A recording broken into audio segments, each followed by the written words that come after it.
everyone, it's Stephanie Weaver here in the Blue and Yellow Kitchen in San Diego, California. I'm here with Microwave Boy on the camera and our special guest today, Suzanne Roberts. Hi Suzanne, how are you? Hi, I'm great. Thank you so much for having me. Absolutely. So Suzanne is the author of a brand new book that is actually out tomorrow, Bad Tourist. Suzanne was named the next great travel writer by National Geographic. She also wrote Also Somewhere, 28 Days on the John Muir Trail, and 4 poetry collections. So she's a highly accomplished and skilled writer. And this is a collection of travel essays that spans the globe, Costa Rica, Mexico, India. And so tell us about the book just in general, Suzanne, and then we'll talk about what I'm making in a minute. Okay. Bad Tourist is a book of essays, travel essays, that create a memoir. And they're essays about, as the subtitle says, misadventures in love and travel. So they're essays about sort of things that went wrong, ways that I made mistakes, and ways that I learned from those mistakes on the road. And so they include things like romantic adventures and also outdoor adventures too. And so there are 33 essays, and they're arranged in sort of like a guidebook, but it's really like an anti-guidebook, like what not to do when traveling. Yes. And so what are some of the categories how you've arranged it? Because I thought the categories were interesting. Well, when I put this book together, I was trying to arrange the essays. They're not chronological. They're sort of in a way that shows the narrator's growth. So through the arc of self-discovery, learning how to be kind of a subject rather than object of sort of male gaze, and also learning to be confident and feeling independent on the road alone, and then also bringing that confidence home. And so I arranged the essays in that kind of arc. And then I realized this was kind of an anti-guidebook. And I thought, well, the title Bad Tourist is a little bit ironic, right? Because when we think of the word tourist, it usually has kind of negative connotations anyway. And so Bad Tourist becomes kind of this double negative and ironic. And so I thought, well, why not put it together like a Lonely Planet, right? And that sort of increases the irony of these stories, because they are not, service pieces that tell you where to go and what to eat and they do describe landscape, but that's not the main point. And so I put it together just like a Lonely Planet. So sights, sleeping, eating and drinking, spas and beauty treatment, activities, and then it ends with danger and annoyances. And I wanted to make it clear that the danger and annoyances were the tourist, the traveler, the narrator, that the tourist or the traveler is the danger and the annoyance, not anything that would happen in these specific locales. And when I sort of created this framework, I realized that the essays were already in that order. I had to do a little bit of shifting, but they were already sort of in the order that I created through this Lonely Planet anti-guidebook. So when that happened, I felt like since everything clicked into place, it was really meant to be that organized that way. That's awesome. I loved the book. Suzanne is an incredible writer. I really felt like I took a world tour with her, with all of the beauty and the hardships that entails, having traveled a lot myself, not as much as Suzanne, but definitely been overseas and to a lot of both developing and developed countries. So and you spent some time in India. So today we're making chai, so we never call it chai tea because chai is the word for tea. So whenever you see a package that says chai tea, you know that they didn't really do their homework.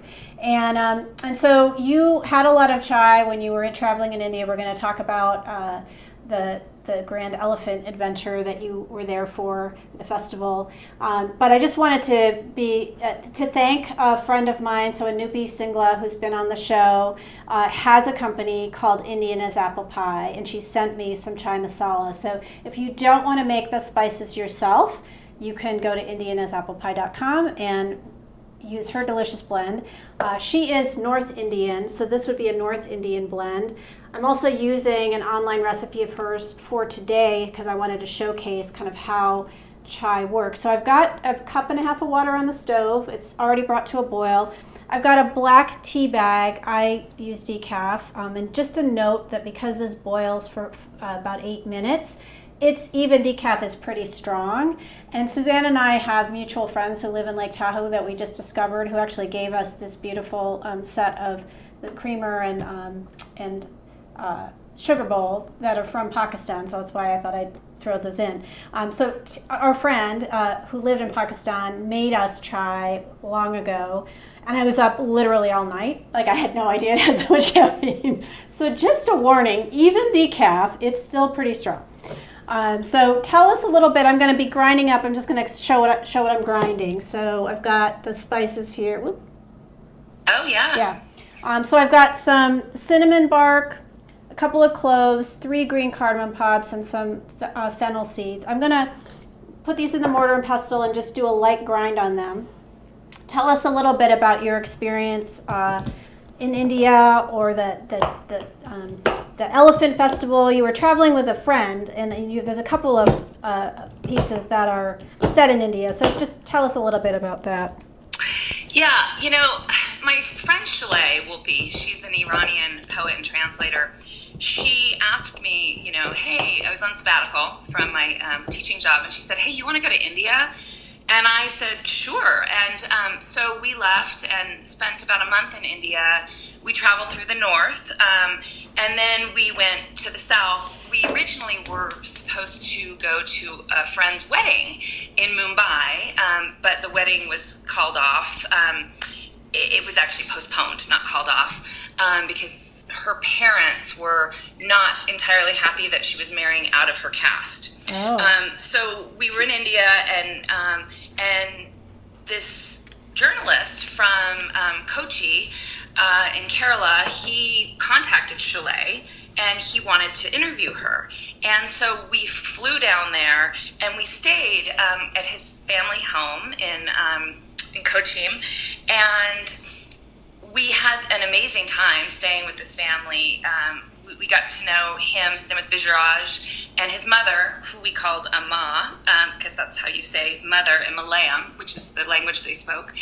And even though his mother didn't speak very many words of English, certainly more than we spoke of her language, she took us under her wing, and she, called me daughter, and she taught us actually how to make chai as well. So I videoed her so that I would remember how to do it, and so it's interesting to watch you do it and think back to when she taught us how to do that as well. I loved that section where you were staying with them, and how she kind of took you under her wing, was feeding you constantly.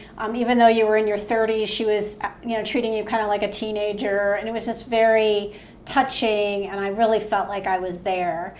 And so what I've got on the stove is the 1.5 cups of water, the decaf black tea bag, and then those spices I showed you, in addition to about a teaspoon of freshly grated ginger, which I popped in there. And they boil, it says, until dark black.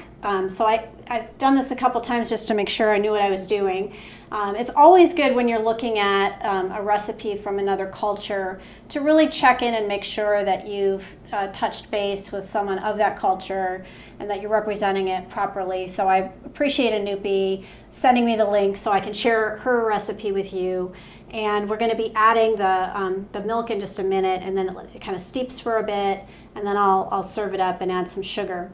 So we're pretty close to it being ready. But one of the things that I wanted to talk about briefly is, the last couple of years, I've really gotten into memoirs and have read probably 75 or 80 in the last couple of years. And I come across memoirs and essays, and I'm going to make a confession to you, Suzanne. I don't actually love memoirs and essays. I've just found that the essay format, while I think it's great if people, I love reading them online, I love reading them in a magazine, but for me, they haven't really held together as a book in the way that I feel like a straight narrative memoir does, until I read yours. And I thought, how is this going to work? They're not in chronological order. They're all over the world. I love now understanding how you organize them because I didn't make the Lonely Planet connection. But there, you truly created a narrative arc with this story, and I'm just going to tip my hat to you because you've converted me to the possibility that I could really enjoy a memoir and essay. So thank you for that. Thank you so much for saying that. I really hoped that this book would function so that readers, if they wanted to skip around, that they could and it would still make sense, but that the reader who went from beginning to end would feel some sort of satisfaction that this sort of clueless narrator becomes a little bit more self-aware. And so thank you so much. That means a lot to me. Yeah, and I traveled to some of these countries. When I was 28, I did a Circle the Pacific trip, and so I was in Hong Kong, Thailand, Indonesia, and Australia, and by myself. But I visited a friend in each place, so I spent a lot of time kind of on my own doing things, and then I would have them to stay with at night. And so I had some similar experiences that you describe in the book, and I feel like at the time, I think I was reasonably culturally sensitive, certainly did my homework and dressed appropriately and things like that. But of course, now I can look back and say, oh, well, I probably shouldn't have done that. And so I was curious to see how much you were going to beat yourself up about some of your behavior. And I felt like it was sort of the right amount, like you were now you have the awareness that, oh, maybe I wouldn't do that now, or now I see this experience differently. But I appreciated, that you really did take a look at your own behavior and think about it and see how maybe you might want to change it. While at the same time, there's still these great adventure stories. So good job. I just felt like that was very good. So I'm going to add the milk. So the thing is, it's boiling. You add the milk. You want it to bring it back up to a boil, and you add the milk to sort of your taste. So if you like a light chai, you add more milk. If you want it more dark and strong, you add that amount. But then it can boil over. So essentially you're wanting it to come back to a boil, and then you're going to turn the heat off. So that I'm going to stand over there for a moment, and I'm going to have Suzanne read. I've selected a passage that is, I think, very funny and also kind of encapsulates a lot of the book for us. So I'm going to have her read that while we're waiting for the chai to finish itself up. Okay? So take it away, Suzanne. Okay, thank you. So this is from a chapter called Stretching the Thigh Fat, and it takes place in Anupy, India. And I'm going to start just 2 pages in and just read a scene. It seems strange, I said. It's not like home at all, not even a little bit. Have you done yoga in India before? He asked. He had me there. I admitted that I had not. Well, this is real yoga. He progressed from massaging Chalet's arm to tugging on it, as if trying to dislodge the arm from its socket so he could bring it home with him. Ouch, Chalet said, so he went back to a slow caress. My teacher at home studied in India, I tried, and we don't do it this way. What about the sun salutations? But this is India, a 25,000-year tradition. Do you argue with that? Things are very different in India. He reluctantly left Chalet's arm and instructed her to lie in Shavasana until he could return to her. He then came over to me and wrenched my leg with vigor. That's too hard. You have children? He continued his stretching work. No, ouch, why? And your friend, he pointed to Chalet. I have 2 children, she said, still in corpse pose. Well, the reason you are inflexible, our teacher told me as he jerked at my leg, is that you have too much thigh fat. Thigh fat? Yes, you have thigh fat, and that's why you don't stretch. And no children, he shook his head with disdain. Your friend, she has an excuse, 2 children, but you... He wagged his finger at me. You have no reason, and even more thigh fat than your friend with the 2 children. And you have no excuse whatsoever. He yanked on my leg, nearly succeeding in popping it from the cradle of my hip. Our instructor finally left me and my thigh fat and walked back over to Chalet, who looked like she might have gone to sleep. He called to me, you can do your sun salutations now if you want. I got busy with my sun salutations, thinking about how I knew this wasn't right, knew that just because this was India, that didn't make it real yoga. Then I thought about how during yoga I should notice my thoughts and let them go rather than engage in internal arguments. I tried to concentrate on my breathing, wondering what would come next and if my ideas about yoga had been wrong all along. Maybe after years of practicing at home, I didn't know what yoga really was. I tried, without success, to still my mind. Very good. Thank you. So I chose that passage because for me it kind of encapsulated so much about the book. You know, your internal thoughts, your being in this other culture, your preconceptions about that other culture, your determination to explain to the person of the other culture that they're wrong, which is definitely being a bad tourist. And then there's a glimmer of self-awareness at the end. And so for me, it just felt like a great example of kind of the arc of the book in this one scene. So, and you read it beautifully as well. So thank you. Thank you. Thank you so much. Yeah, absolutely. So, the chai came to a boil. I pulled out the tea bag, and now it's just steeping. And so while we're waiting just another minute or so for that to happen, tell us a little bit more about your I know your book events. Like, so the reason that I started the Blue and Yellow Kitchen is because 2020 has been devastating for authors. Everyone's book tours have been canceled. Like every other writer whose book launched during COVID, I had to cancel like 25 events. And you know, there's so many worse problems, but it was sad. I do have a few events in October that are virtual. One is Writers in the Woods with Sierra Nevada University, where I teach in the MFA program there. And another one is with Sundance Bookstore that's in Reno, but it's going to be virtual. And my colleague and friend, Michael Branch, and I are going to be talking about writing humor. And that's also going to be in October as well. I just had to let him know to change the camera angle. So I'm going to pour this in. I'm going to do it as fast as I can. I'm still going to make a mess. I think the people who make chai every day are really capable of pouring it from a great height and therefore creating some nice foam. I do not have that capacity, so I did my best here. And then I'm going to stir in a little. So Anupy, I did make a mess. Sorry, I'm going to grab a sponge. Anupy recommends, or she likes to use honey and or agave syrup, which I assume you can get honey in India, but I don't think agave syrup is sold there. Did you, when you were taught how to make it, did they use sugar?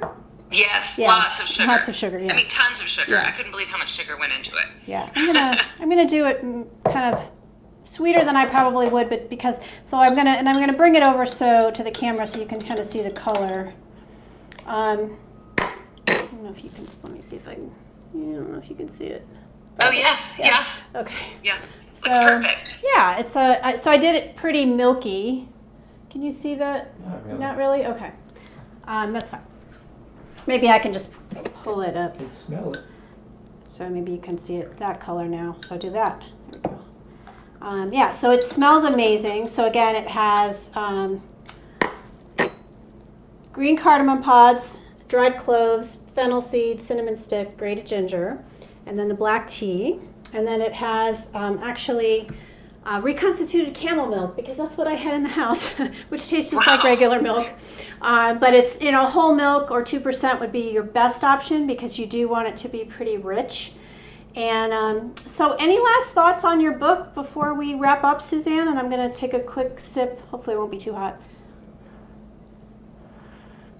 No, I just thank you so much. This is so fun. I love being part of your show in the Blue and Yellow Kitchen. That's great. Well, one of the things that I really loved about the book was that really it was a story about a woman finding herself. And you went all over the world and had all these adventures, and then ultimately you kind of came back to yourself. And I think great travel really does do that. I think it's easy for us to get sidetracked and just chase the experiences and not really think about how those experiences are impacting us. So I appreciated the chance, and I think this is a fantastic book right now because no one's traveling. And so if you feel the need, like the itch, if you're one of those folks like Microwave Boy and I are, who we like to travel every year or two and go overseas, that's not happening for a while. So this is a fantastic way to have that spirit of adventure and also some wonderful insights. It's beautiful writing. Thank you, Suzanne. Congratulations on your pub day tomorrow and pub week. The buy link will be in the comments. You can follow Suzanne at suzanneroberts.net. That's SUZANNE Roberts.net, and you can follow me as Weaver MPH. And if you know anybody that you think would enjoy learning about this book or learning how to make chai, please share the link to the video. And we'll see you again soon in the Blue and Yellow Kitchen. Thanks so much for watching. Bye.